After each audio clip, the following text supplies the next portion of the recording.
Okay, go ahead. Okay, good morning, everybody. Hello, I'm Bernadine Jocelyn, and we're here with our Blandon team in Chisago Lakes County for our Strut Your Stuff Tour 2021 version, which means we're still virtual. Gosh, I would so hope that we could be there with you today in person, but I am hopeful that we'll get a chance to do that by the end of the year. Things are trending in the right direction.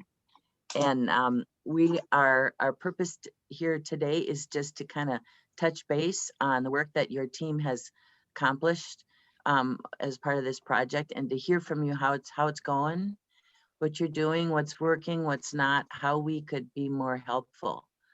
And as we'll kind of, Katie, take this as you want. You'll pace it, and hopefully it'll be super informative. I mean, informal and conversational. And we'll just have a chance to kind of talk through what's up, what you're doing. And you have our full attention. We're glad to be here and mostly just want to hear from you. Love it. So with that, Katie, I'll turn it over to your team. Thank you, Bernadine. So I want to thank you for the opportunity. I think for lots of things, certainly for seeing the potential in our community and helping us to kind of launch some of these projects for the perpetual support along the way. And then also for this meeting. I feel like at the beginning when we were kicking around the idea of doing this, I feel personally like I've got the strands of the braid and they're pretty much hanging in together, but I think having the opportunity on a somewhat regular basis to kind of come back together and let others in the community and Blandon also know what it is we're up to is really important. And I was telling Bill yesterday, one of the things that I really enjoy so much about working with Blandon is that there's professionalism and there's polish, but there's no pretension. So I told the team of people that are here today, like, this is going to be conversational. This is going to be an opportunity just to share what each of our individual groups has been up to and what we've been doing. And so you are aware of the process. So when we were awarded the grant, then you came together, we pulled together a number of people from our communities. And what we've boiled down to at this moment are four main groups.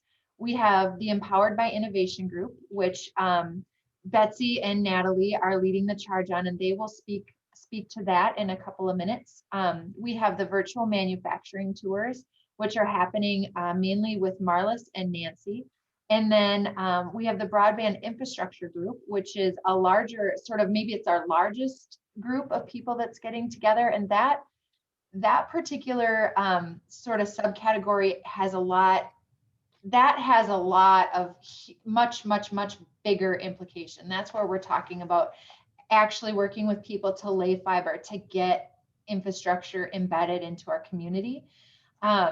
And to answer your question, Bernadine, when we talk about, what are ways that we could use your help and support, that I think is a larger conversation for either later today or another time. But that particular group is one where I feel like we could really use some guidance from these broadband masterminds that are on this call. And then the fourth kind of subcommittee has to do with our economic development, and that is pretty much me. So I will share more about that in a little bit.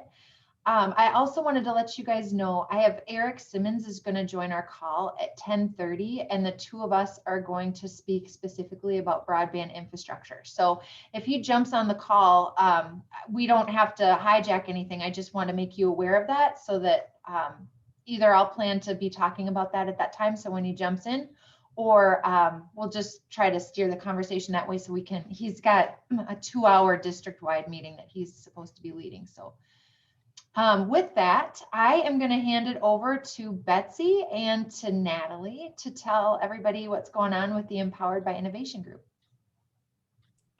Great, thank you so much. Yeah, we appreciate this time to strut our stuff. And we've been doing a lot, especially with Betsy joining the group. And I put in the chat.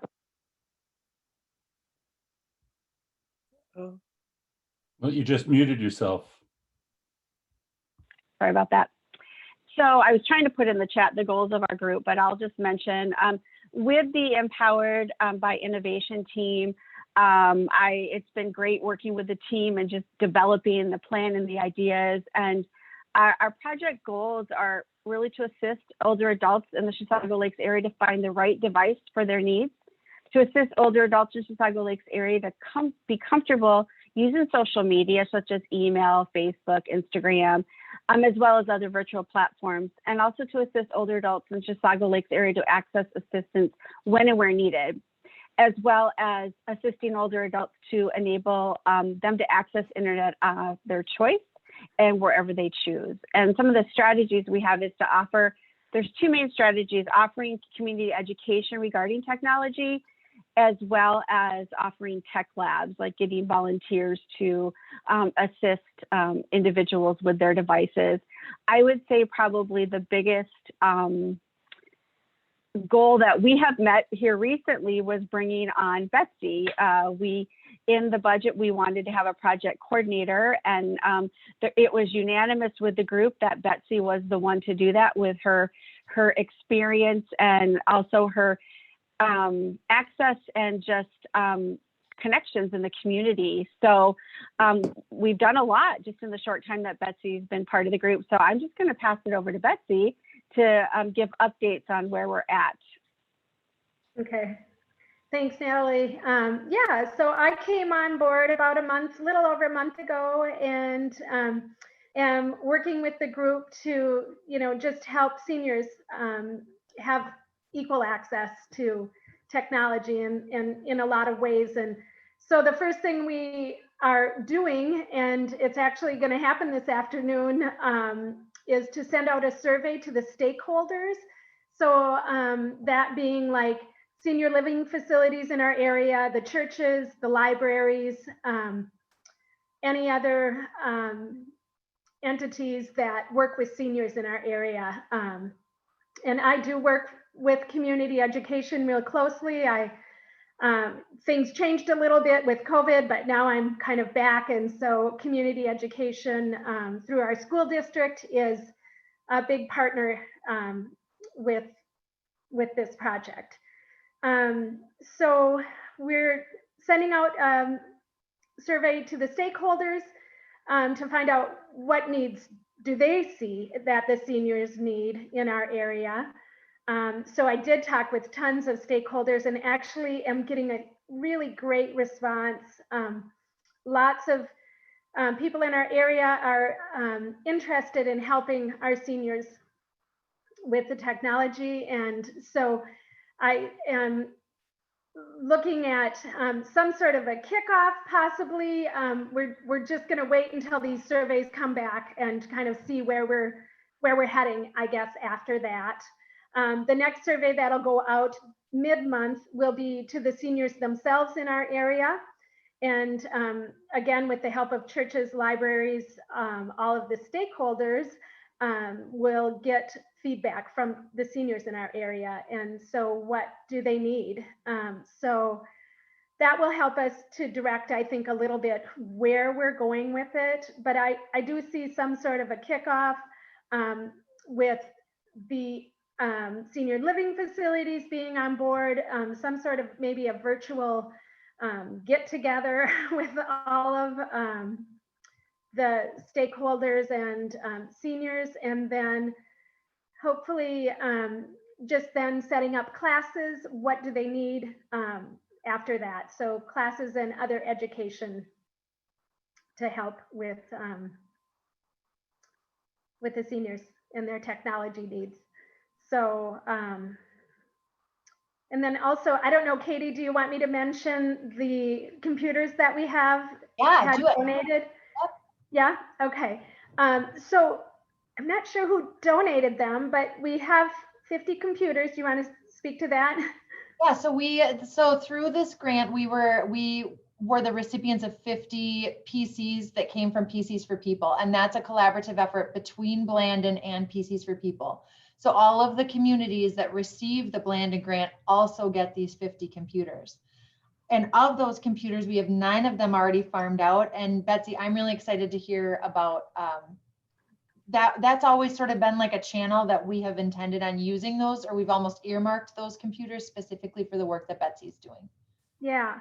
Yeah, so when I did talk to the stakeholders, many of them were excited about getting a computer and getting some new computers in their facility or wherever they are. Specifically, yeah, the senior living facilities, also the Empower Wellness Center was excited to get some. So I think out of the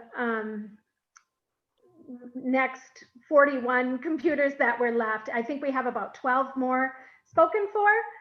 So we're kind of getting there. And our goal was to really get to find out by the end of May who needs computers so that we can share with the school. If there's families with children that also need computers, then they'll be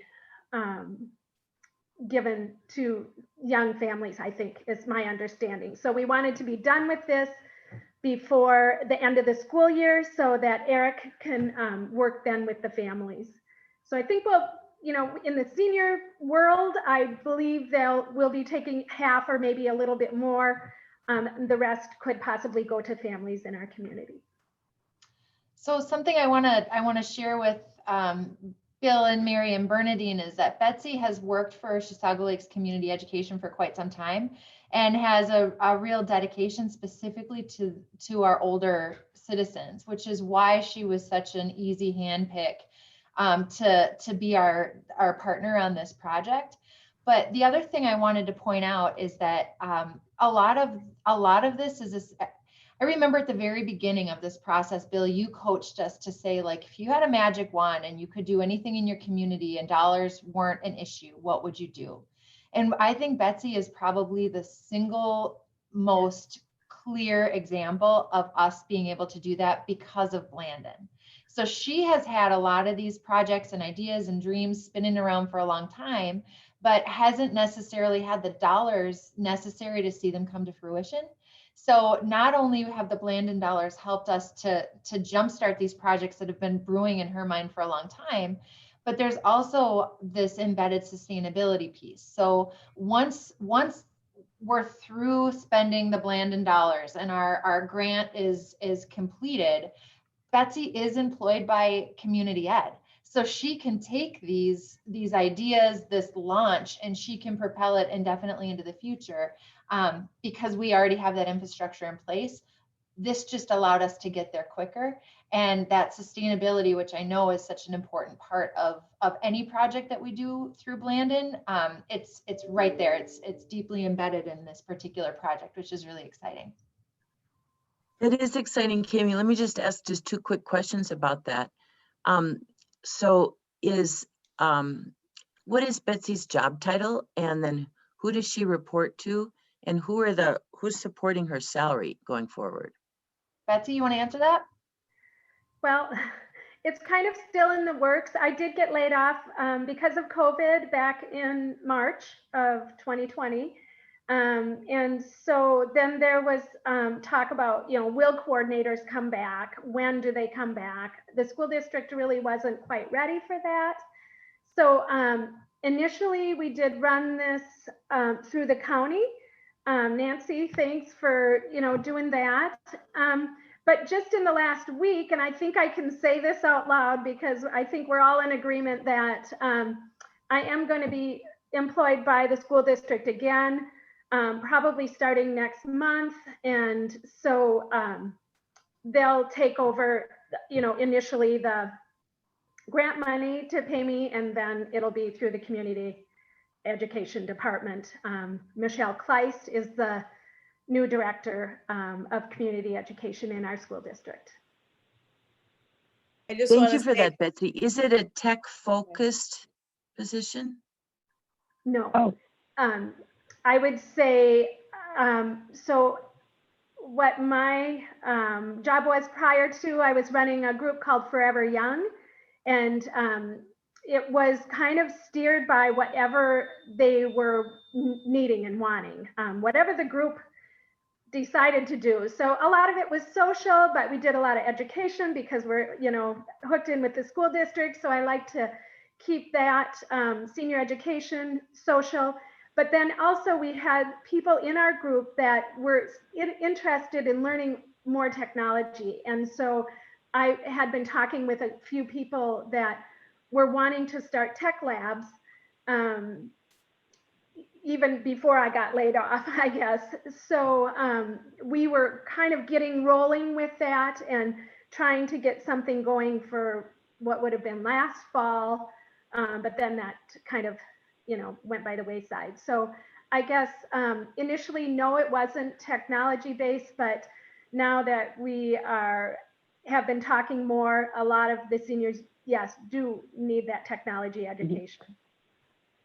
And I would say, Bernadine, with Betsy's role, specifically for this project and the tech education, I believe it was like about maybe an average of 5 hours a week of her time is what we had originally contracted for. But what's really cool is because Betsy's so involved and engaged in the community, she's also had a history with Chisago Age Well, which works with older adults too and offers other types of education. One of which we've had to move their educational events just surrounding just different topics, but we've had to move all of that to virtual. So I think it's going to be an awesome partnership moving forward for that, because to engage more older adults with the technology and to be able to access activities virtually, and also maybe when we move to a hybrid type of option as well. So I think really good things to come out of this for sure. I just want, if I can say something, I've known Betsy for many years now, and she is a doer and she's so positive, and you couldn't have a better person helping us in this. So thanks, Betsy. Well, that's sweet to say. I see Deanna on the call. Is there telehealth for seniors? Is that part of the project idea? So, So Deanna, go ahead. you can unmute if you want. Deanna is part of the Chisago Lakes Initiative team, which was the original group that applied for the grants, and then it's sort of been taken on by the chamber. But Deanna, we don't have at this particular moment a telehealth, I guess you could say like a bullet point in the project plan. That said, we definitely see that potential, and we wanted to make sure that we had public health in the loop, at least knowing what we're up to. Also, Deanna and I were on a call a couple weeks ago where we were also talking about that public health has access to additional grants that might also help propel us forward as these projects move forward and as the needs continue to bubble to the top. So one of the things about that, Bill, one of the potential topics that we have for the education courses for technology is telehealth. And our local health system is one of our stakeholders that we're reaching out to possibly offer one of the educational events around telehealth and helping people to understand how to connect and really be ready and make those telehealth visits valuable.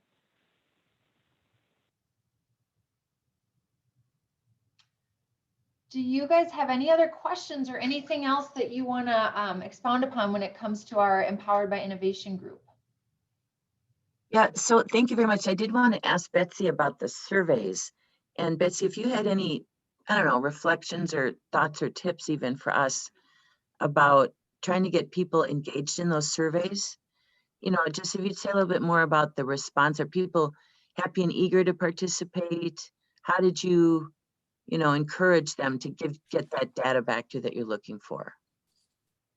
Well, I guess I've talked with stakeholders, maybe, I don't know, Natalie, would you say maybe 30 entities in our community, maybe, and just had a conversation, really a phone conversation first, because I thought I needed to reach out that way. And now when I send an email, they'll know who it's from, and oh yeah, I did talk to, that group.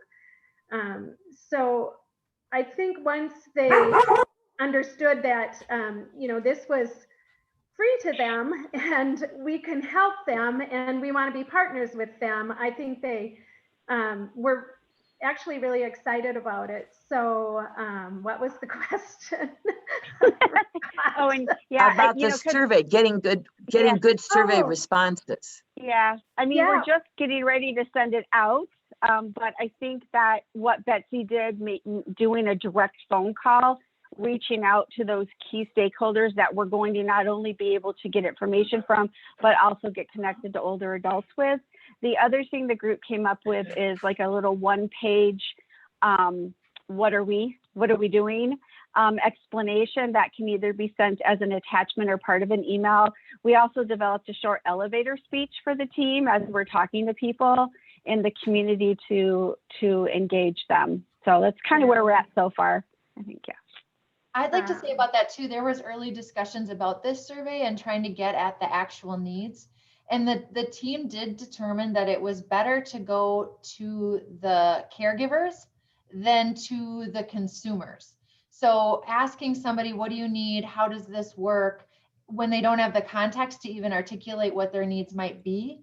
So the other survey that we did is we just sort of blanketed the whole community. That was for another group. This group decided rather than blanketing the whole community to start, let's go straight after the people that are going to help us, the people that are working with that age demographic, in hopes that they can help us to better and quickly, more efficiently get to the actual needs so that we can address them, if that makes sense. And the other thing I want to point out is helpful. Thank you. When we talk about the target group, when I say older adults, people probably think all different ages. Basically, it's 50 plus. We kind of went with the AARP guidelines. So that's part of the reason why the stakeholders and reaching businesses, because we know that there are a number of people 50 and older, like myself, that are still working and in the field. So wanting to capture that population as well. I should also share too, people not on this call, we have one of our local area teachers. She's also the woman that heads up our National Honor Society kids. We have a Girl Scout troop leader that's also a part of that team. So as it comes down to once the data is gathered and it's time to start to put things into effect, we already have planted in this team of people some volunteer resources that we can lean into when the time comes. Any other questions for Natalie or for Betsy or on that particular group subcommittee? Sorry, everybody, I dropped. I spotty service here, so sorry about that. We should sure get you some better broadband. Be great. Sounds like a great idea, doesn't it? Yeah, it's a great idea. Well, all right. I'm gonna, if it's okay with you guys, Nancy and Marlis, I'm gonna bump you back for just a second. I know that Eric is gonna be joining the call here in a couple minutes, and I'd like to give you a little bit of an idea of what our broadband infrastructure group has been up to. So I'm just gonna start talking and then he'll jump in. We also have Bob Meyer on the call. Bob joined sort of forces with us a couple of months ago, specifically because as this project evolved, we recognized a real partnership with our local cable commission, and of which Bob sits on that committee. So Bob, we might lean into you a little bit in this conversation as well, but I just wanted to fill you all in on that. One of the things about this whole process that's been so fun and energizing to me is the collaboration that it has inspired. So we have representatives from the county, we have representatives from obviously just like local people looking to do good work. We have the school, we have local business entities. We have so many different people from our community and beyond that we've been able to really tap into and utilize their skill sets and their knowledge bases. And it's so fun to get to see people work in a way that is natural to their talents, and it's fun. I'm really enjoying it.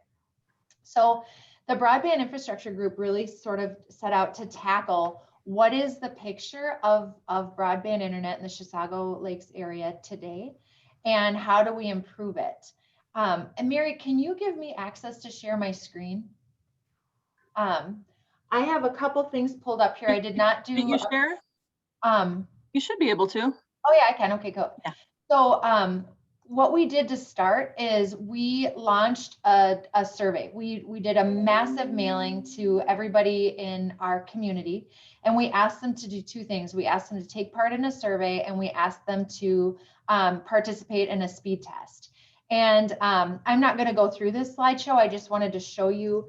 We have this is the list of results from that particular survey, and overwhelmingly, what we learned is that Frontier Internet sucks and we need something better.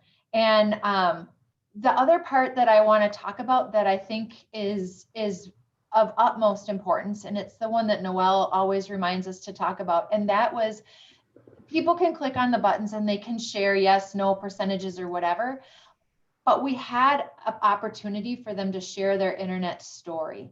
And what we heard from that was profound. And what I'm excited to use that for, Noelle, I'm going to call on you for a second if you have any specific notes that you want to share on that.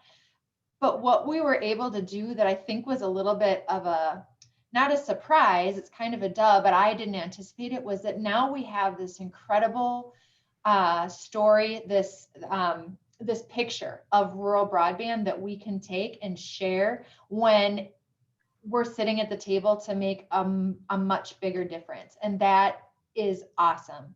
We did take this survey results and we presented it at we have a county township meeting.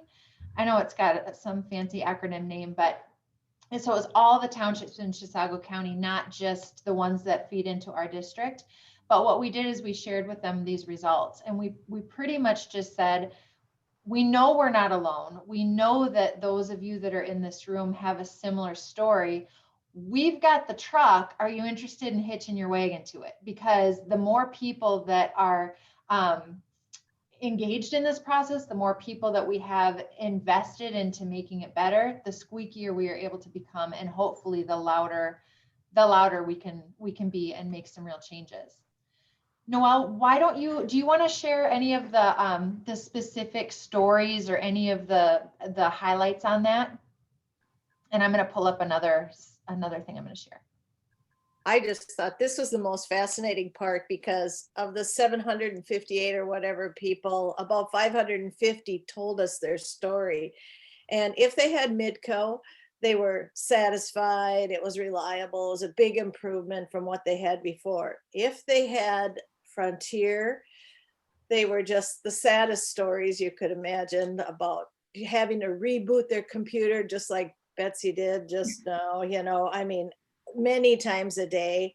They said, a couple of them, one of them said, she's a teacher and she has to go into town and teach from her car in order to have internet access. So they said colleagues in India and Argentina have more reliable and faster internet, and we're only 40 miles from a major city. Someone said, we moved here 10 years ago from rural Detroit Lakes, where we had digital cable and high-speed internet at our house.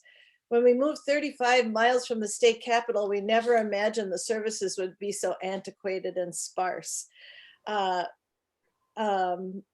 The dead spots, the not being able to do security systems because our internet's so bad, with the internet security.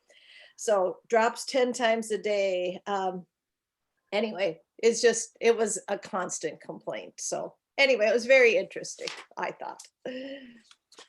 So thank you, Noelle, for doing that. Noelle actually did a tremendous amount of work of culling all of that information together and boiling it down into those kind of overarching messages that people wanted us to hear. So now I'm sharing with you so that was one piece of the mailing that we did, was to ask that people participate in that survey. The other was to do this speed test. I would like to drill this in further, but I can't because it keeps zooming me back out. This just shows you kind of a high level of what people are dealing with here in our area. There's a lot of red, and the green speed test is obviously where the internet is great. Something else I'd like to point out to you is if you look up at this kind of rush point up here in Fish Lake Township, they have the infrastructure in place. So for them to even take the time to do a speed test is unnecessary because they've already got in fiber to the home in most cases or in all cases. Another thing I wanted to share with all of you is, sorry, give me just a second. I have one more map to share, I think. Oh, hang on. The RDOF map. So then you want to talk about a project evolving. We've also become much more familiar with the idea of what broadband looks like from a border to border standpoint on a state, on a county, and also on a federal level. So as many of you know, the RDOF dollars have come down, and fortunately for us, this is the way the Chisago Lakes area looks as far as that RDOF allocation. So we've had a meeting with Mid-Continent already to say, how do we get to the top of your punch list? You've got the entire state of Minnesota that different pockets of it that you're looking at building infrastructure to get rural broadband to be more universal. How do we get Chisago Lakes to the top of your list so that in 10 years, we're not still scratching our heads wondering why 45 minutes outside of the city, people are having a hard time connecting. So that was another action that we took, is we called Mid-Continent and we said, we'd like to have a meeting with you. We'd like to share with you what we've done. We'd also like to hear what your plans are going forward. And then we have, so you can see we've got this great big Mid-Continent square, and then Windstream is sort of our other large RDOF recipient. And we are in the process of setting up a meeting with them as well. Eric, I am going to call on you. I know you're just jumping in. It's nice to see you.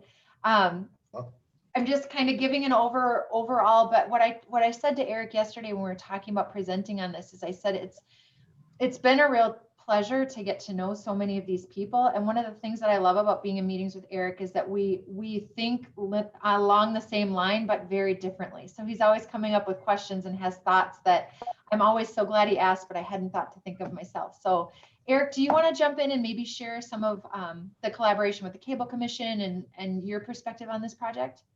Yes, definitely. And I thank you for that. And just thanks to all of you for the opportunity to work together on this. And I would say, I mean, I don't live in Chisago Lakes, and I'm the director of technology for the school district. So it's kind of fun to me to come in and, I don't necessarily know all of the community connections, but I've gotten to know all of you a little bit on this call as well. And I know that Marlis, you have all the hot spots for food deals in town.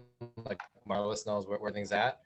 Talk with her, but one of the, I think that in regard to broadband infrastructure, one of the, I guess, the successes of what we've been doing lately is just trying to connect all the right people. Like Nancy at the county has a lot of projects happening, but most recently we were able to connect, like Katie mentioned, meeting with Mid-Continent at the same time. Nancy had connected a couple of projects also happening elsewhere in Chisago Lakes, but then our local cable commission is redoing their franchise. And that's a whole cable commissions and how that's funded. It seems pretty straightforward to me, but that's a whole new world to me. And we were able to, I guess, get a couple of people at the table that are all focused on reaching those parts of our, not just school district, but all of the communities with broadband. And so just yesterday, some of the things that Katie and I were talking about were our cable commission, as they've written this franchise, they're including some of the townships in, they're asking Mid-Continent to provide access to some of the townships that aren't even currently a part of the cable commission right now, just as a part of their franchise agreement, because they know through our work with that speed test survey and other, just other knowledge of the areas that we don't have access in those communities. To me, that's a really, I would be a little nervous in that situation, because we're basically saying provide access to these areas that they're not providing us any funding, but as a whole, community, we would all be benefit from that. So I don't know if that makes sense at all, but that's just an example, I guess, a real life example of getting everybody at the same table, just to kind of talk about within our wheelhouses, what do we have influence over? And even just that cable commission route is something that I like I wasn't aware of, like have learned a little bit about as we've gone through this. And apparently you can just say like, here's our franchise. We want to include these areas in our, in our service zone for local cable access. And I see like Bill Coleman nodding a little bit. I don't know if you're a lot more familiar with those or not, but I share that as Well, one. Eric, if I could interject, and Tracy, get ready, I'm going to call you out. So I'm learning an awful lot about this too. I sit on the Partnership for Connected MN board, which includes Comcast. And yesterday, and I'm going to ask you to talk about your blog, she posted a blog that talked about the difference between the franchise agreements with cable providers between Minneapolis and St. Paul, and how those differences were resulting in much greater leverage in the city of Minneapolis to get public benefits embedded in their agreement than St. Paul because of their approach. Anne, would you just talk about that for a minute? Yeah, I can talk about it for about exactly 1 minute. And uncharacteristically, I'm going to start with the Minneapolis side of it. Minneapolis has had a relationship with US Internet for many years, and that has benefited them. And I'm trying to think of how specifically it really connects with cable. I don't know if US Internet has a cable franchise with them or not, but in St. Paul, those franchises have been given out to just a few folks, which is kind of limited who will come into the market. So they've got Comcast and Charter. Sorry, I'm not even remember my own post now, but who gets a franchise is super important. And I can remember that's been a big deal for a long time. Because if you have that, then you can provide the cable access along with the rest, which is I think becoming less and less of an issue as more people go with Netflix and things like that. But be able to providing some of that local programming is important.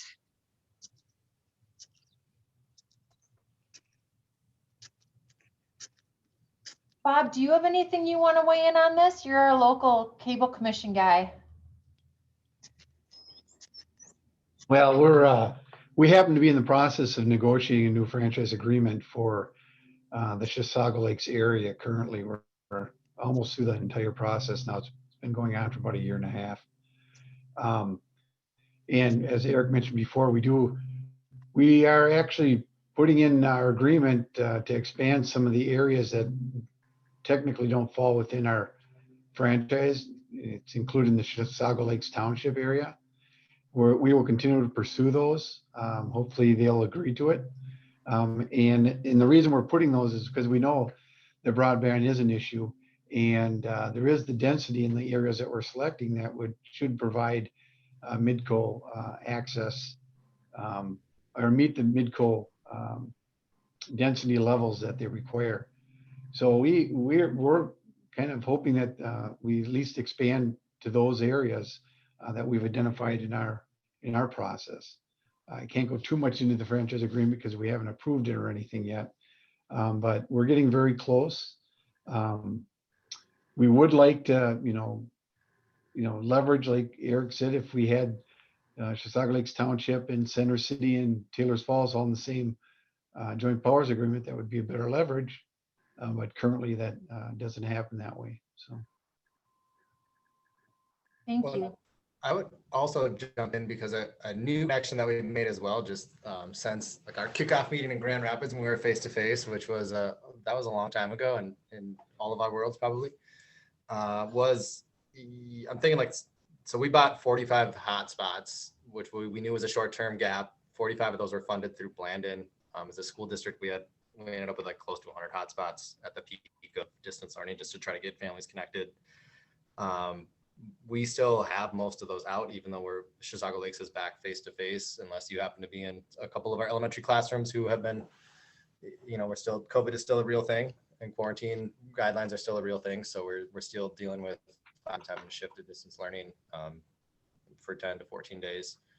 And so I mentioned that the new partnership was just joining up with the library, and I've actually made a couple of like non-broadband connections as well with East Central Regional Libraries as well, just to connect some of the resources they have through the library system with the school, which is unrelated. I'm really excited about it.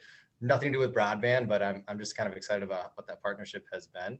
And just to to kind of get to know our library systems. And like as an example, we have some of our distance learning students, they've been state testing over at the library as well. That's an outcome of the work that this group has done, but we deployed those hotspots to families starting last spring. Blandon funded quite a few more of those, 45 more of those, and we deploy those this fall as well. And so we still have those out. We haven't asked for those back from families yet. We don't have a need for them here either, but that's been definitely a good short-term stopgap, and it's worked. Like based on the provider, it's worked for most areas. There's still parts of like Taylor's Falls that we really have a hard time getting into. Some people must just like live below the tree line down in a little pocket where they don't get cell coverage. There's a couple of spots that we have a tough time getting to, but that has definitely helped. And I did want to highlight that because that was a fair amount of our $75,000 through this program too, but that helped. Thanks, Eric. Quick question on that. Say a little bit, if you would, about how you identified the families that received those donations? Yes, great question. Just curious what the processes you used. So there's no gotcha in this question. I just want to learn. Yeah, no, it's actually kind of fun to talk about because we've like some of those we connected with at that like high school level. We connected with school counselors, and we started to identify like who are the kids that we haven't heard from that are just not checking in on our online classes, and worked that route. And we also did a reach out. I mean, a lot of that's via email though too, right? So we're communicating via email. Do you need internet? Which is kind of a silly idea, but we worked through our school counselors, we worked through some of our deans at the elementary level, and then we also just internally like opened up a communication with our teachers to say like, hey, if you have a kid that you feel like is struggling to connect, or like you're on a Google Meet and they're dropping off or they're having to call in, like let us know, reach out to us. And so we just try to give like multiple channels to support families, whether it's call our help desk direct.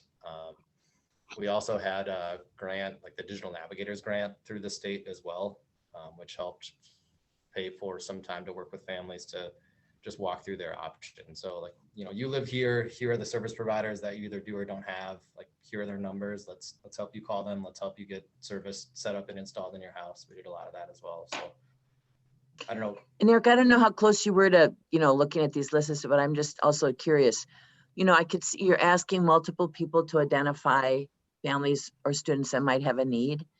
Do you find that the same families show up on lists, or is there a lot, are those families visible to a lot of different people, or do you have really different lists of needs that show up from different sources? If you understand my question. Yes, it's a good question. I think it's a little of both. Occasionally we'll run into somebody where it's like, how do we not know that these 3 students have been, like we're just finding out about this kind of thing, or like I would have loved to provide supports to them 6 months ago. I mean, that sort of stuff comes up, but I think that's also just like due to the world right now with, I don't know, people jumping in and out of school systems in distance learning and enrollment wise, like being in our district, not being in our district, like, do you actually live in Brainerd, or are you just up there to kind of ride this thing out? That sort of thing. So I would say a little of both. A lot of it was like some of the same families we have a need. And as our teaching staff got a little bit better at distance learning, and like I think companies did as well, like parents working from home, like we need 2 hotspots here to support what we're doing on a day-to-day basis, because we're asking kids to connect via video. So we had a balance of both. I could get some hard data on that, but I think it was definitely a combination. I think overwhelmingly this project is the most nebulous of the ones that we're working on. I feel like the others are very linear. This one feels very much like as we gather new information, we sort of regroup and adjust and figure out how we're going to move forward. And I don't have a plan or a timeline to share with you how this project is going to wrap up eventually. I actually hope it doesn't. I hope it doesn't wrap up. I hope we continue to get more information and more resources and get more people at the table. And so that we can finally hang our hat up when everybody has that universal broadband. But it's been really interesting to, like I said, to partner with people, to gather the information, and to just really cultivate a compelling story, because I think that's what's ultimately going to get us I don't even know how many dollars necessary to get everybody connected that needs to be. And I told Eric yesterday too, I think it'd be really cool if someday somebody's looking at Chisago Lakes and saying, where's their playbook? Somehow they were able to do this, and they did this so well and in such a great way that was impactful. How do we do what they did? I want that. I want that street cred. Okay, so any questions on that particular project? I know there's a lot of moving parts about it.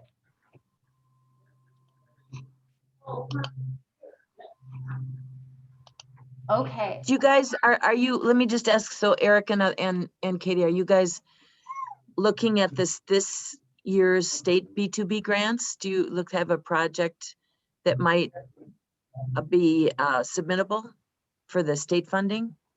Nancy, can you unmute and talk to that? I lean on Nancy when it comes to that stuff a lot. Can you repeat that question? Just Sorry. do we have any plans to go to the state border to border grants this year? You know, we did apply the last 2 years for Chisago Lake and Franconia. And the first year we were turned down, I think because it's kind of a big project.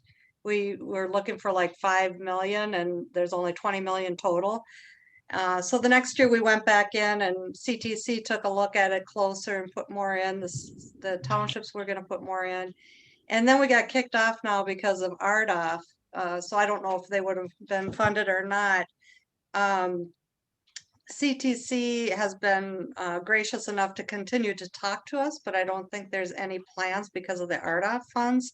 So in our discussions with Mid-Continent, they might be willing to look at some of the places where they don't have RDOF funding, but are, you know, in our area. So we could be working with them on some kind of border to border grant in those areas. So. Nancy, just to check my understanding, the RDOF funding, is that the 10-year, like they have 10 years to put it in? So we're Yeah, kind of... yes, yeah, that's it. But she sounded, when we were talking to her, didn't she kind of sound like she would be willing to work with us on some of the areas that aren't RDOF? And we might need to put in some community funds. Our county is looking at putting out some broadband grants for townships. We don't know yet all the details yet, but with our ARPA funds. And they're kind of hoping that the townships might want to match that. We have to get the guidelines yet before a lot of this is all determined, but that's something that they're kind of throwing around. Maybe there's a way we could, you know, the townships, cities, county could participate and help pay for that if Mid-Continent or Windstream would be interested in. So Nancy, that's interesting. So is your county looking to your group for input or guidance or expertise on how to spend ARP broadband dollars? Do they see you as a player or an asset? Your group? I'm not sure yet. We haven't been approached. Marlis is on the county board and she's on here too. She probably has more insight into what's talked about at the budget level. And I don't want to be overstepping what I say about these. These are just some things that some of the commissioners have mentioned to me that they would like to put some into it. Sure, you can see from my perspective, right, it's interesting. In last year and now this year too, in a couple cases, we've heard from, you know, Blanding Community Broadband Steering Committee groups that the counties have said, so what do you guys think? You know, step up here, help us out, think about what's possible. So Yeah. I was just wondering. Yeah. I can add on that. We're still waiting for all the details to roll out on how it can be spent, but there is amongst the commission very strong support on putting dollars towards broadband. So I anticipate if that's allowed, we'll be going after it. Yeah, and one thing we're just starting to talk about, but our county is, and we'll be talking about this more with Marlis tomorrow too, and a group we have, as part of our strategic planning is to do economic growth is the name of the strategic direction. And we're looking at how do we bring everybody together in the county or stakeholders around something. And we're looking at this ARPA funding and providing some education. And, you know, one of the thoughts too is to bring in these providers and bring in some of the, like the study that this group did, and bring some education to everyone. It won't just be on broadband, it'll be on how they can spend the funds otherwise too. But I think the townships, I mean, broadband is the thing that they're missing. I don't know how else they plan to use their funds. We haven't talked about it yet, but Bernadine, you're muted. I'm learning through this process that there's the menu of ways to get internet, right? I mean, you've got lots of different options. And then there's also the menu of resources to get it. And I will just speak from somebody that knew nothing about any of this about a year ago. The learning curve has been steep, but it's also been fascinating. And I feel like part of the benefit in working with this group, and Eric said as much in the chat about having many of you that have a lot more experience with this in our midst, is that we can really lean on your expertise. And similarly, I think it's really important to keep that perspective of that a lot of people out there have no idea how any of this works. They just know it's not working, that they're not able to connect. And I feel like that combination of learning as we go, but also helping to match people with the appropriate kind of access for where they live, and understanding that we have government dollars today that nobody even considered a year ago. So I think that that's part of it too, is just keeping our finger on that pulse. And I guess my ask too to this group, Mary, Bill, Bernadine, Ann, would be, I don't know what I don't know. And if there's a resource out there that I don't know about, or I don't know to tap into, I think that's a great part of this partnership too, is that you can help us. You can say, hey, listen, Chisago Lakes, this is a great resource. Have you considered going after this? We still have 2 subcommittees to talk about. Are we okay jumping and sharing about those? And then if there's additional questions or comments, this is such a big piece of what we're doing, and it's engaging and interesting. So any questions or comments, let's just either put them in the chat or make a note. We can come back to them in a little bit, but I want Nancy and Marlis to share with us about what they're doing with these virtual manufacturing tours. If I could just start out, Marlis, and I did actually pull one up so we can show you part of one. For the last 2 years before COVID, we had been setting up business tours for students, really trying to connect students to the manufacturers to see that that's also a potentially a good career choice for students to make. And so and then we'd have job fairs and things, and with COVID we just weren't able to do it. So we plan to make 8 videos. We're just going to be doing our 4th one Friday, and Mikhail from Chisago Lake Schools has been showing them at her classes. And the first video, they did not get to do a Zoom follow-up, but that's also part of it, as they would do a Zoom follow-up with the business so that they can talk in real time, ask questions, and learn more about what a career at a manufacturing facility would look like. And I can show you, I don't know if I can share a screen. I can.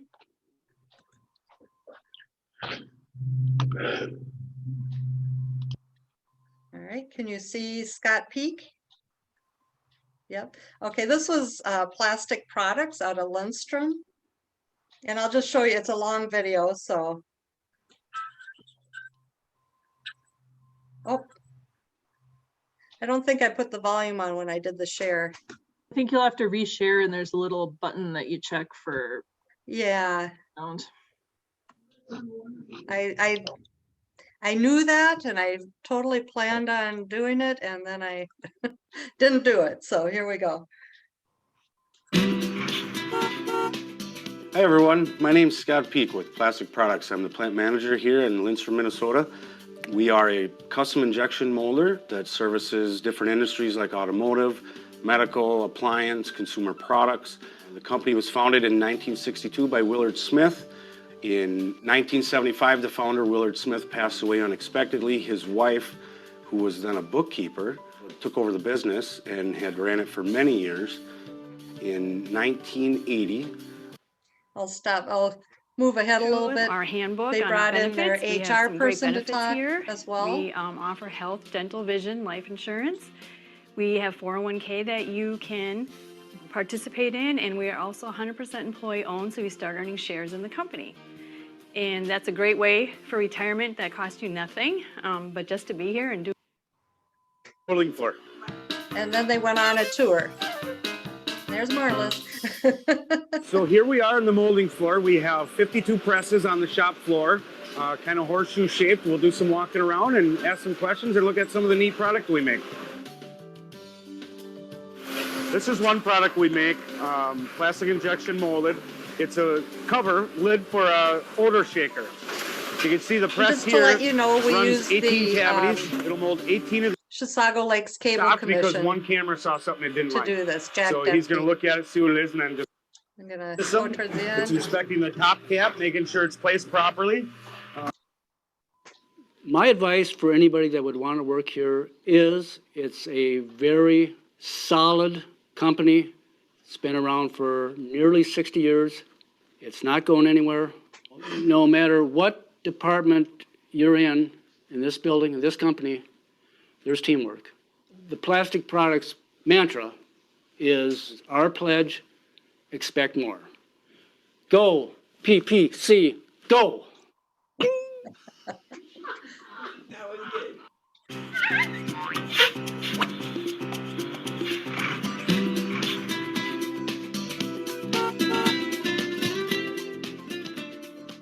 That just made my whole day. That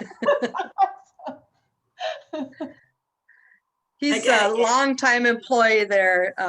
You know, they have a lot of longtime employees, so it's got to be a good place to work. Yeah, I So gotta will say, you show those it's been top- such an awesome project. Yeah, Going on that's these the- tours of the manufacturing junkie, they're a blast. And I'm so disappointed that I missed the one on Friday because I've had all three now and they're just so much fun to be a part of. And every time we do one with Jack, we get better and better. And the questions and coordinating with the cameras. Something that was really cool on that last tour that we did, he actually brought in a high school student who is kind of focusing on technology to actually run one of the robot cameras that we were using as part of the videos. So that was kind of a fun little kickoff from there. Something else that happened that I think has even super cool is, as part of the commission, I'm on the University of Minnesota Extension Committee. And so I was having my first kickoff meeting with them back in January. It was introduced to Jeremy Freeman, who was with the University of Minnesota Educational Development for the youth programs, focusing on 4-H and high school and middle school kids. And so through that connection, he was making the comment with COVID, they've lost so many opportunities on trying to have projects and gatherings and things going on with the youth. And so I threw out there, would you like to take a look at some of these, virtual manufacturing tours? And he said, absolutely. So we shot our first one over and he was tickled pink with it. He goes, my God, send them all to me. And he is blasting them out through his networks, through his extension group. So it's at Chisago County now, which is super cool. And I know that I think Mikhail has come back with a lot of positive feedback. And I can't wait to do the Zoom session with the kids because I've done the live tours. And I just think that that's a huge opportunity to get the connection through a Zoom with the kids and get all these questions and excitements going for them. And there's something else that happened a month ago is through the University of Extension. They reached back out to us and said, we have a new 2021 Engineering Design Challenge that we'd like to connect through your network at the middle school and the high school and get this program out to your schools and your community. So we introduced them to a bunch of our teachers, Dave Erdl, Mikkel, a bunch of the teachers that are specializing in technology and STEM. And they're talking back and forth about how they can share with that program. So it's just growing leaps and bounds already, which is fun. And we still have 5 more tours to go. I was going to ask you, Marlis, how many you were hoping to do, and how did you select them? Was it hard to pick? You know, Nancy can jump on that one. She knows them all. well, we were trying to select them close to the Chisago Lakes area first. And of course we did Marla's, her business that she works for is in Cambridge, but she was our guinea pig. And she kind of set the pace for all this. Or actually I've sent out many emails and made many calls and, oh yeah, we want to be a part of it. And as I tried to get them to pick a date, they're just not signing up. And so I'm kind of have to hound them more, I guess. I think they're just so darn busy, even though I know they think this is important because the businesses we're calling are those that have done tours in, real life with the students there. So I don't know why they wouldn't want to be part of this. And so that's probably one of our barriers, is really trying to lock them in. But I just will keep hounding them until they until they get us in the door.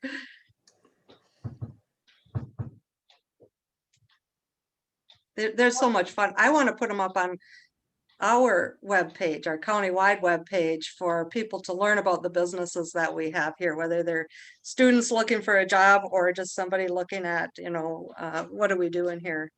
What types of businesses do we have in Chisago County? Such a cool project, and it's got legs, doesn't it? I mean, those will live forever. They can, and the idea of spoon feeding students a manufacturing career like that it's so powerful. It's so important. Well, and video is a way they absorb, right, information. It like feels accessible to them, hyper relevant. How do you decide how long they should be? Feels like a lot of different purposes. You need a lot different lengths of stuff.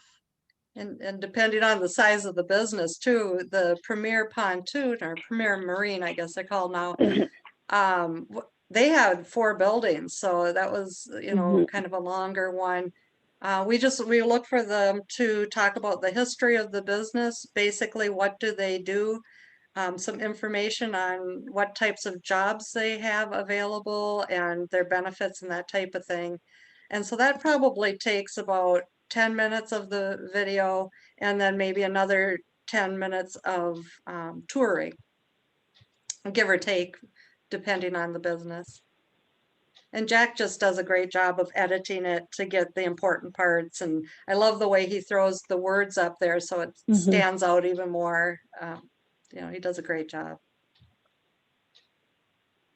Do you guys know that Jack is the original Ronald McDonald? Is he really? A little trivia for you. Throw that at him. Wow. Yep.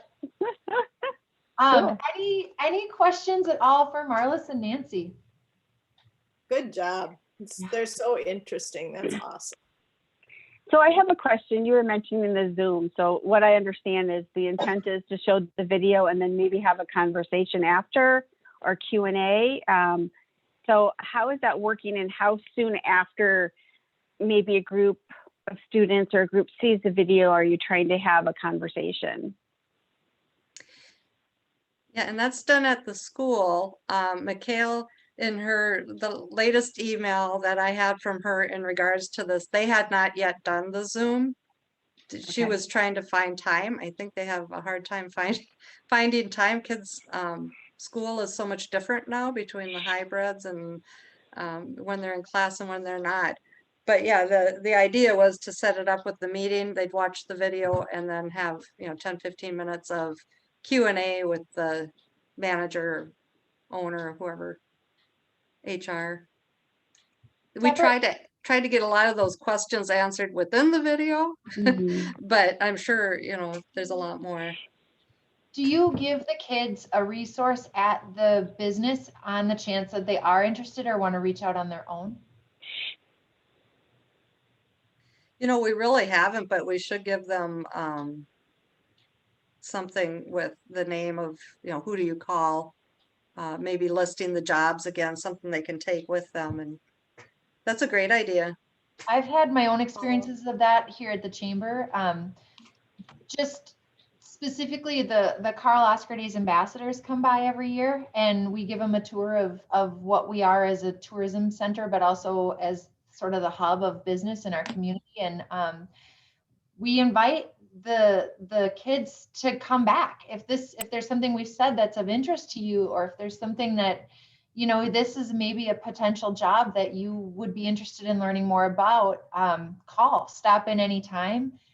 And they keep coming.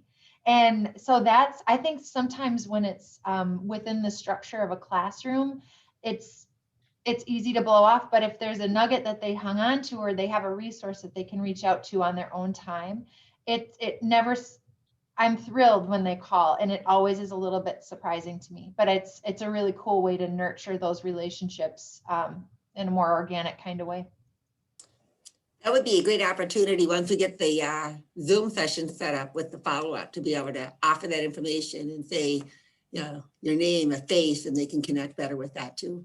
Yep.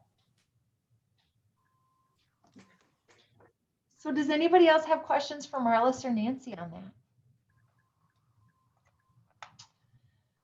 Well, it's actually a really nice segue into the fourth project. So what I have been working on, not on my own, but I enlisted Easy IT Guys, who is our sort of chosen IT support company in our area, to help me develop a better, stronger, easier to use chamber website. And I'm going to share with you what that looks like and what the implications are in particular when it comes to this, because this is an excellent example of something that we haven't been able to do because our website is really difficult to use. It's really difficult to update. I would love to have a section at the top of our website that says Chisago Lakes better broadband, and have embedded on that page these manufacturing tours visits, that survey results of the community-wide survey that we did. But at this particular moment, our website is so archaic and so old that it's not actually a very good resource for anybody. So I'm going to share with you what I am talking about. Hang on just a second. So this is what we are currently working with. This is our current site. And it wasn't until about a year ago that we were even able to go on and have a new member join our chamber through our website. They had to call us. We either had to take a credit card over the phone, or they had to mail us their credit card number or cash or check or whatever, which is just silly. And That must have felt pretty lousy and embarrassing as a chamber director. Just super. put that check in the mail. Yes. Well, and this isn't something maybe you'll even notice, but you guys, this picture, this image of downtown Lindstrom took hours of my time just to get it to this state. It's such a large image that I had to reconfigure. So it's better than it was, but it's not what we want it to be. And what I want is a website that we can use, that's seamless, that I don't have to like get sweaty when somebody asks if we can put something on our website. So I called Easy IT Guys. And again, this is that magic wand. This is something that when I joined the chamber as the director 2.5 years ago, this was top on the punch list, and we've gotten better. But what these Blandin dollars have allowed us to do is to really work on what do we want this website to do, and how can we have it not only be a resource and something that's easy for us to use, but more importantly, a resource for our community.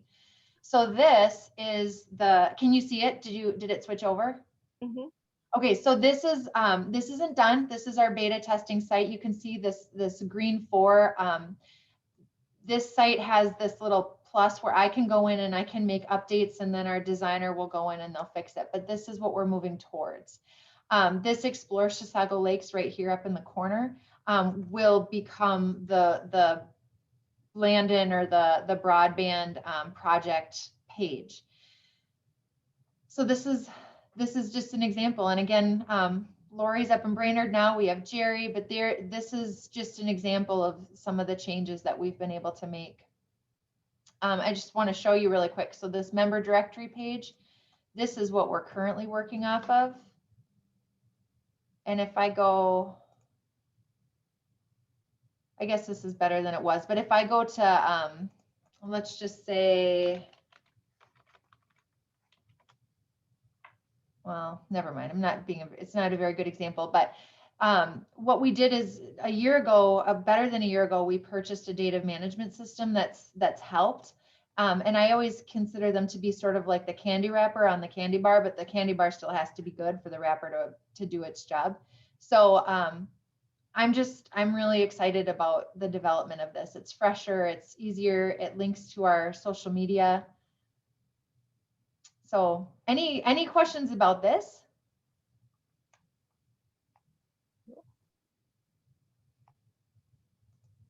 Can stop that. So that's been the I was looking quiet. for my chat button. So Katie, quick question. So oftentimes that this is a real arm wrestle because a lot of people aspire to this no wrong door, one front door to the area. Were you guys better, pretty well positioned to get through that Gordian knot? And was it a easy lift because people saw you as serving this role? There's a couple of different things about that. And on one hand, it's too bad that that's sort of the universal experience with something like this. And at the same time, it's been ours as well. So who is the resident expert on a community? What is the landing pad for people? And I think that we're probably not alone in that we have Facebook presence, not necessarily, we do with the chamber, but we wanted like a one-stop shop, like one place for people to go to get what they need. And what I'm finding is that there's a community page here in Chisago where if somebody needs a roofer, they're going to Facebook before they're coming to the chamber. And I definitely think that is the result of, I think it's a few things. I think Facebook is just simply where people are. But what's the chicken and what's the egg? If you don't have a resource that's going to be helpful to people, which is what our current website is, then why put it out there? I don't want to direct people to a page that they can't use. So it's what I'm really excited about with this page is that it's finally going to be someplace where it's doing a lot of that work for me. So I can simply link it to, I can go out there and say, you're looking for a roofer, have you checked out www.chisagolakechamber.com, find it here. And I can start implanting that resource for people. Because right now it's just not user friendly. You're 10 clicks in and you still aren't finding what you're looking for. And then working with a web developer too that has that expertise. So I know what it feels like as an experience when I go to a site that works really well. And I also know what it's like to go to a site that doesn't, but I don't necessarily know how to create a well-run machine, but he does. So I can and that's what's nice about that feature. I just click that little plus and I say, I want this to be different, or I want this to link to that, because I know what it feels like to operate on a good site, but we're not there yet.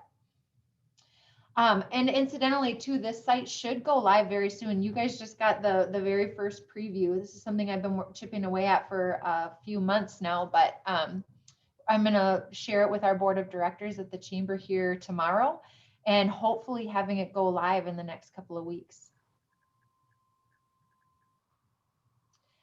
One other thing I wanted to share with you about, I did have a conversation just this week with a local area business, and she happens to live down a road and has I think she has a mobile hotspot is how she's operating her nationwide business.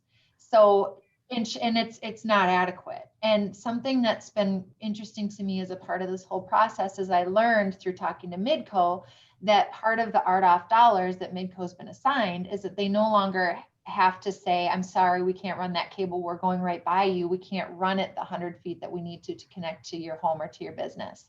And part of what the RDOF grant or allotment is giving them is that permission to say, actually, we can do that, as I understand it. So being able to share that information with area businesses or homeowners or people that are out there struggling. I know I'm not trying to sound rambly, but having a splash pad or having a place on our website that we can articulate this information. Right now, I feel like the education is there. We just don't have a great way to get it out to people.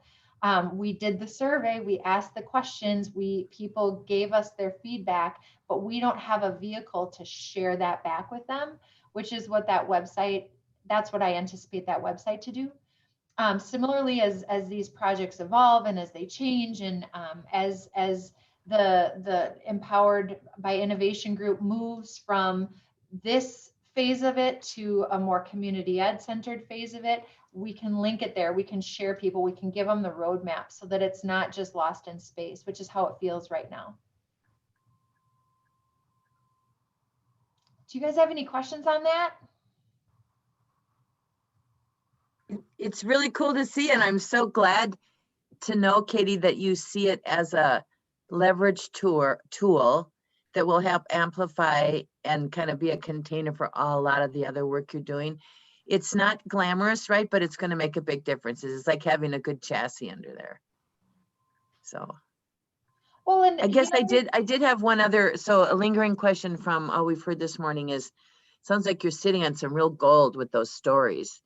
I forget, you said you had a majority of the people that responded to the survey also shared a story. So I'm just curious, you know, lots of people and lots of conversations are trying to collect stories. And you just said that you don't have a great vehicle, but what thoughts do you have about how you're going to use those stories? I think I'll just talk off the cuff here. Anybody else jump in. I think what we need is a seat at the table.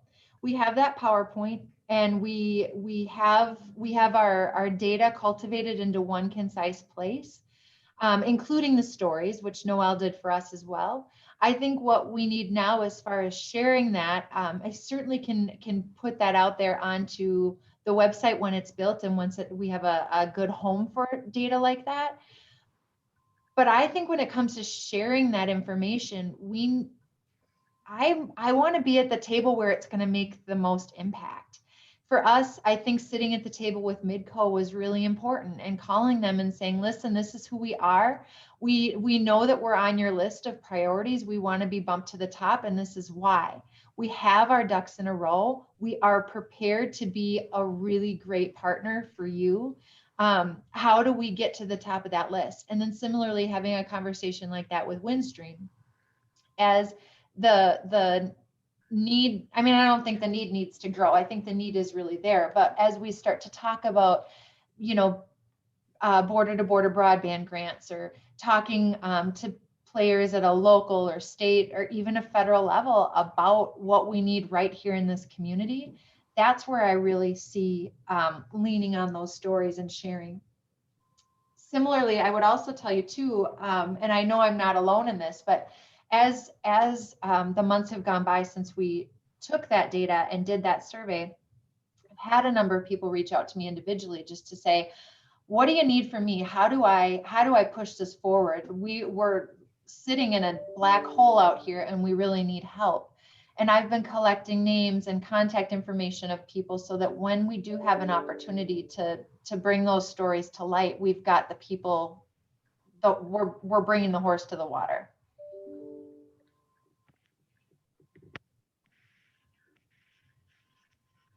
Anybody else? Well, I hope you guys are feeling good about this. That's a lot, right? I mean, it's really fun for me, from my perspective, to see it all kind of wrapped up, you know, talk about it together as a whole body of work, because it's been a lot of atomized projects, you know, people working separately, but and even each individual project's amazing, but together it's a big wow. It really is. It feels like things are better and different because of all the work you've done. And you think about the range of from the seniors and elderly people to businesses to residents, like you've really touched a lot of corners of your community. And the other thing that impressed me, Katie, was, at least, and maybe this is true for others on the team, but your facility with those maps, you were pulling those up and you're like, I'd like to zoom in here or there. And it's just really neat to see using the data to help inform decisions like that. And then the idea of you guys promulgating those survey out there is just, it's very, very encouraging. I don't know. I'd like to offer, I know I'm looking at the clock, others a chance to kind of give you some feedback, and Mary maybe has some administrative instructions or questions or anything. I always want to make sure we take full advantage of her time too. So Bill, do you have things you want to say back? I know this is, don't tell anybody else, but Bill's favorite Go Chisago Lakes, go. So, you know, I think it's been fun to see this team grow, come together. You know, we've got a couple holdovers from the ABC effort, but when I thought Chisago Lakes was signing up, I thought, oh, well, it'll be the whole team back together, but we've got Marlis and Noel and Nancy as real key players, but a whole new group of folks that are just as enthusiastic and competent and driven to succeed. So I think that really shows the depth of your community leadership, which I think is great. I'd echo the piece on the, you know, the skills and knowledge that people are gaining around the broadband. You know, it is a steep climb. It's not easy, but the only way to do it is to sit in on webinars and talk to people and so on. So it's exciting to see that emphasis. And it's, you know, you're unique with that Windstream winning the RDOF in your area. That's really out of left field, you know, for most people who have Windstream in Minnesota. They're kind of frontier-like in reputation. But again, they're just emerging out of bankruptcy, just like Frontier. But so to see if you can work with them and make something happen, you know, that'd be great news if their new team is better than their old team. And, you know, these big companies, they all had so much debt, Frontier and Windstream. Now that they've come out of bankruptcy, maybe their debt loads are lighter, and with this federal money, they'll be able to get, you know, get some things working. But good luck on that, I guess, is the message there. It'd be interesting to see. And, you know, just in my little Blandon newsletter that came out this week, there's so much money coming for broadband, but it's more complicated than ever. So don't quit, just keep working it and try and talk to people till you can find the solution that works for you. But the more you can do just by yourselves with your own local resources, you know, that's in some ways that's the clearest path forward. So have no fear. So that's all I really have, and just keep up the good work. I wanted to say too, thank you for that, Bill. Mary and I were chatting before everybody else got on the call, but one of the things that I've really been, I've felt so, this last year has been such a challenge.